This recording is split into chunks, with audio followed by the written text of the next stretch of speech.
avait 6 trains uniquement que des enfants. Et ça, c'est la police française qui l'a fait. Et on a d'abord déporté les hommes, ensuite les femmes. Les Allemands ne voulaient pas les enfants, c'est la police française, Le Gay et Bousky qui ont dit « prenez les enfants ».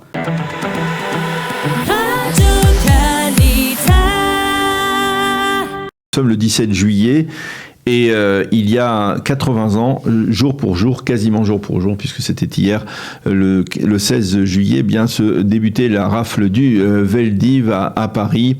Et aujourd'hui, cet après-midi, à Pithiviers, se déroulera une cérémonie officielle en présence du président Macron pour marquer cet anniversaire, ce 80e anniversaire de la rafle du Veldiv. Et pour parler justement des commémorations, également en Israël, nous sommes ici dans ce studio avec Shlomo Balzan.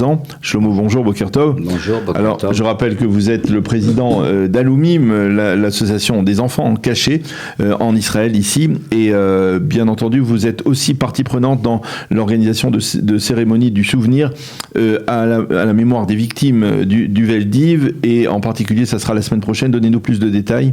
Oui, le 24 juillet, dimanche prochain, entre 3h et 17h, dans la grande salle de la grande synagogue de Yad Vashem, nous aurons une commémoration avec la participation de Valérie Spira au nom des fils et filles des déportés juifs de France, organisation de Serge Klarsfeld, avec la loge Robert Gamzon et bien sûr Alumim, et c'est organisé par Yad Vashem, par Miri Gross, la chef du département francophone de Yad Vashem, et nous aurons également 2 témoignages de Sami Green et de Betty Dreyfus, la femme de Pierrot Dreyfus de la loge Robert Gamzon, qui témoigneront également de leur présence quand ils étaient des jeunes enfants au Veldiv. Donc c'est très important de marquer cet événement-là. Alors cet événement, on va dire pour la communauté juive de France et pour les francophones, c'est un événement incontournable dans l'histoire de la Shoah. La question que je voudrais vous poser, c'est est-ce que pour les Israéliens, c'est un événement qui a été aussi sur lequel on a insisté. Par exemple, est-ce qu'au mémorial du Yad Vashem, on marque de manière plus forte et émouvante le souvenir de ce qui s'est passé le 16 juillet, à partir du 16 juillet pendant quelques jours. Ces dernières années, l'histoire de la Shoah dans les pays de l'Ouest, dans l'éducation en Israël, rebondit. Pourquoi ? Parce que jusque dans les années 80-90, on parlait surtout de la Shoah dans les pays soviétiques, avec la Shoah par balle. On parlait beaucoup des communautés juives de Pologne, de Hongrie, d'Europe de l'Est. L'Europe centrale même. Mais ces dernières années, vu le fait qu'on a retrouvé beaucoup plus de documents en France, en Italie, en Hollande, donc l'enseignement de la Shoah, notamment dans les pays de l'Ouest, rebondit. Mais c'est vrai que pendant longtemps, c'était plus autour de la Pologne et de la Hongrie que c'était concentré. Maintenant, c'est également sur les pays de l'Ouest de l'Europe. Et ce que j'ai remarqué, c'est que même pour nous, ex-français ou français, la mémoire rebondit toutes les 2 minutes. C'est-à-dire que Klarsfeld a fait ouvrir uniquement dans les années 90 les fameuses archives de la police française, le fameux dossier Tullard, où vous avez mis toutes les listes de tous les juifs qui étaient fichés par la police française dès 40, dès la fin de la guerre. Et aujourd'hui, on découvre encore des choses. Par exemple, je vais vous donner un exemple personnel. Quand j'étais encore plus jeune, j'ai été dans les commissariats de police et j'ai demandé « Donnez-moi la main courante du 16 et du 17 juillet 42. Je veux savoir qui a arrêté ma famille. Ma famille, donc j'ai écrit un livre à leur sujet. Ma tante Sarah Kornfeld, mes 3 cousins qui ont été tous assassinés à Auschwitz. Je voulais savoir quels sont les policiers français qui ont les arrêtés. Alors, les mains courantes n'étaient pas ouvertes au public. J'ai rien eu. Et là, je viens de découvrir dans le livre de Laurent Joly, un nouveau livre qui est sorti sur la rafle du Veldiv qui vient de sortir. Et là, il dit qu'on a beaucoup de... Il y avait 4000 policiers à peu près qui ont participé à la rafle. Très peu ont été jugés après la guerre, mais on a retrouvé des archives parce qu'il y a eu une épuration. Certains ont été virés de la police, certains ont eu des retards dans le... Oui, dans le remords. Dans leur carrière. Oui. Et très peu ont été jugés. Il y en a quelques-uns qui ont été jugés et punis, pas de mort, de prison. Mais on retrouve les noms maintenant de ceux qui ont fait. Maintenant, je voudrais dire quand même que la rafle montre maintenant la vraie France. C'est-à-dire d'un côté une France collaboratrice, une France antisémite, ou une France qui s'en fout. Oui. Et ça met en relief justement les justes de France et ceux qui ont sauvé des Juifs. Et pendant la rafle, quelques policiers qui ont eu le bon cœur de détourner les yeux. Et donc, on retrouve jusqu'aujourd'hui des choses extraordinaires. Il y a quelque chose, justement, on parlait de recherche, il y a quelque chose qui est quand même tout à fait stupéfiant. 80 ans après la rafle, eh bien, il n'y a toujours pas de photos. Il y a cette fameuse photo où on voit des autobus devant l'entrée du Veldiv. Il n'y a pas d'autres photos, par exemple, aucune autre photo de l'intérieur du Veldiv.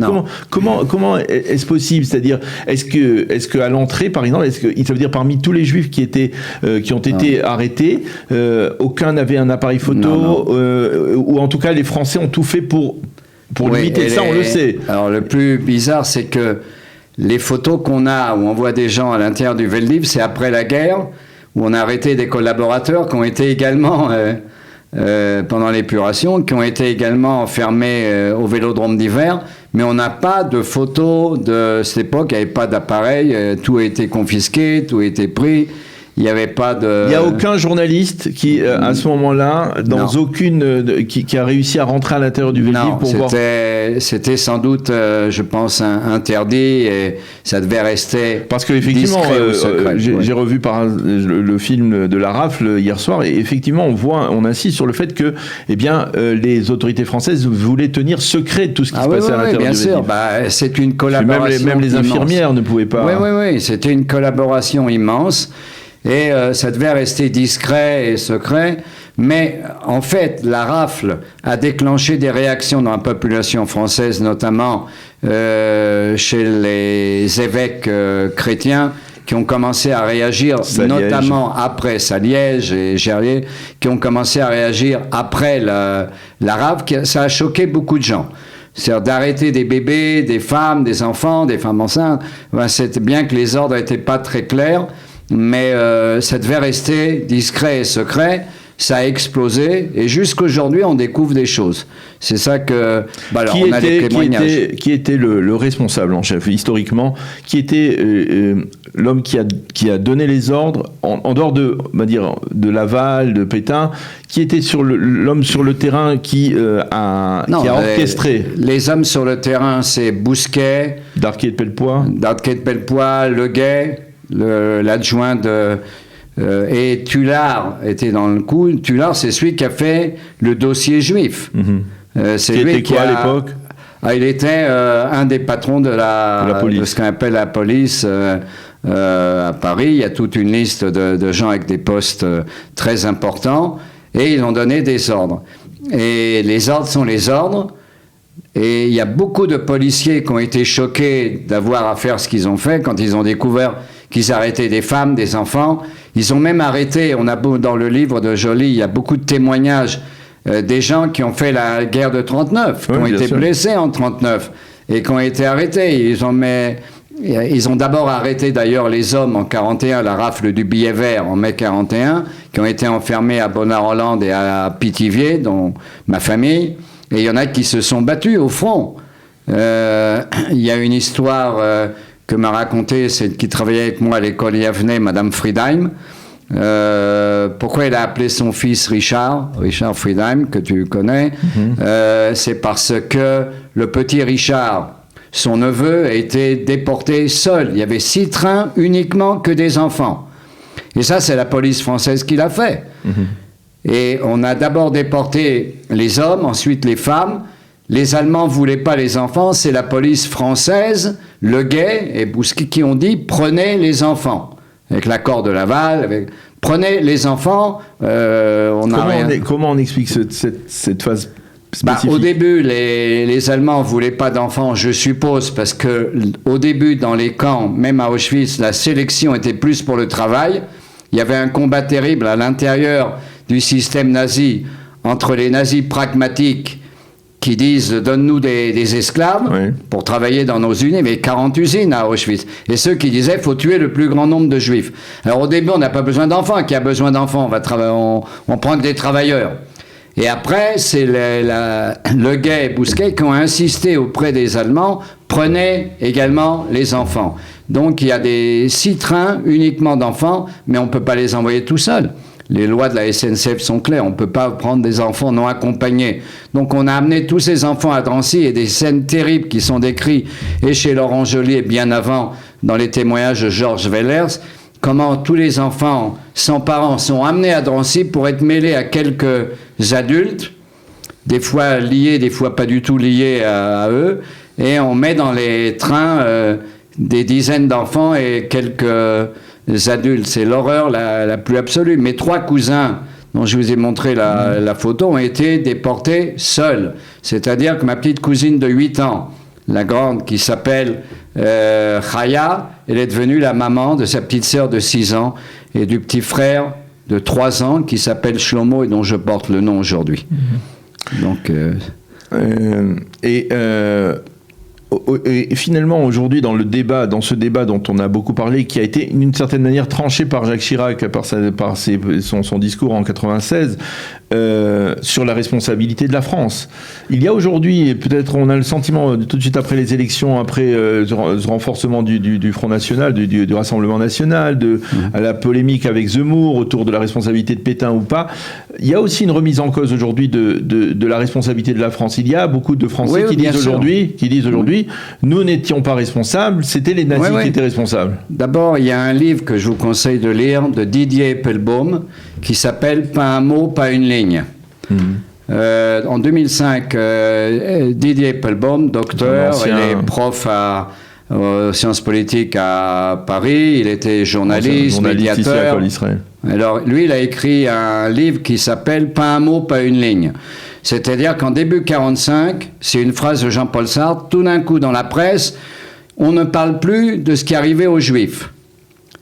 Okay? Et tout d'un coup, même De Gaulle est intéressé à ce que, on s'occupe plus des collaborateurs. On a tué déjà ceux qui ont collaboré, ont été jugés, fini, on s'en occupe plus. Et tout d'un coup, il n'y a plus rien. Et ce n'est que Klarsfeld et ensuite Lanzmann avec son film Shoah qui fait rebondir. Même dans le film Nuit et brouillard, le mot juif apparaît une fois et encore, il me semble par hasard, je m'excuse du mot. Donc il y a eu un silence en France. Et le silence a éclaté quand M. Klarsfeld et on a commencé à parler vraiment de ce qui s'est passé en France. Mais il y a effectivement en France des tendances aujourd'hui à cacher le rôle de la France. Mais c'était l'horreur absolue. Par exemple, moi je me suis fait engueuler au lycée Jacques Decour parce que je vais faire un livre sur Jean Giraudoux, écrire un devoir sur Jean Giraudoux. Parce qu'on avait été voir au TNP, la guerre de Troie n'aura pas lieu avec les élèves. Ma classe, j'avais 15 ans, 16 ans. Et j'ai écrit, Jean Giraudoux écrit très bien, mais c'est un salaud. C'était un pro-nazi, collaborateur, antisémite. Et Céline, si vous allez à la FNAC, il y a au moins 2 mètres de rayon avec monsieur Céline, alors qu'il a écrit Bagatelle sur un massacre. On explique ça? Par exemple, cette adoration des Français pour Céline, alors que c'était un antisémite patent. Ils font toujours la différence entre oui, mais il écrit bien, et l'art, c'est l'art, il ne faut pas tout mélanger. Si, il faut tout mélanger. C'était une crapule, même Hergé n'était pas très net. En Belgique, il a été viré. On lui a pardonné, entre guillemets, des attitudes un peu bizarres pendant la Seconde Guerre mondiale. Mais effectivement, même Coco Chanel ou d'autres, on n'ose pas faire ressortir tout ça.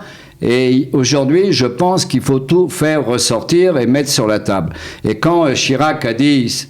Il a fait que ce jour-là, la rafle du Veldiv, c'était un acte irréparable. Bon, le mot irréparable en français est très clair. On ne peut pas réparer.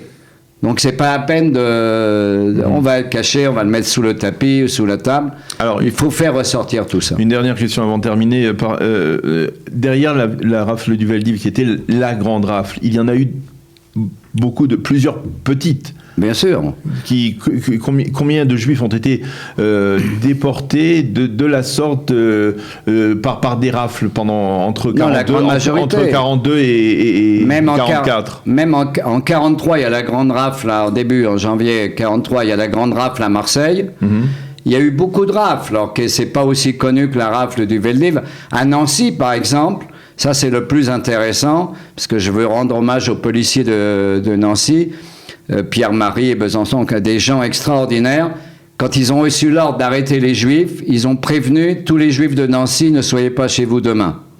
Et ils sont juste parmi les nations. Les policiers de Nancy avaient reçu l'ordre d'arrêter tous les Juifs de Nancy, quelques centaines, et ils ne l'ont pas fait.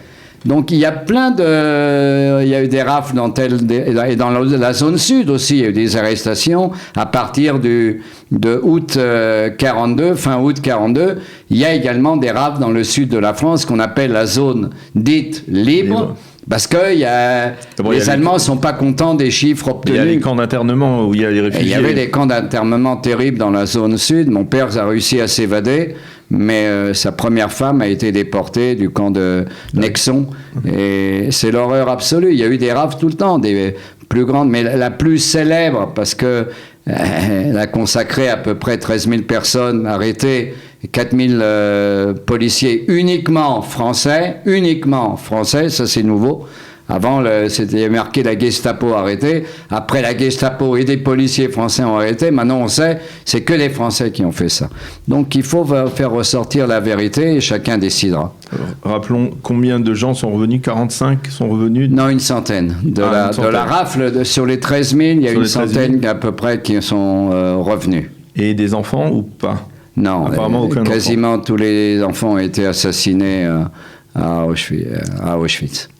Eh bien, Shlomo Balzan, merci beaucoup pour nous avoir fait partager pendant ces quelques instants donc l'histoire de cette rafle du Vel d'Hiv il y a de cela 80 ans, jour pour jour, et on ne le rappellera jamais assez. Une rafle qui a été organisée, planifiée, exécutée par la police française exclusivement. Donc pour 13 000 Juifs de France qui ont été à ce moment-là déportés vers les camps de Bonne-la-Rolande et de Pithiviers et de là, Drancy et Auschwitz. Merci beaucoup d'avoir été avec nous ce matin. Merci à vous.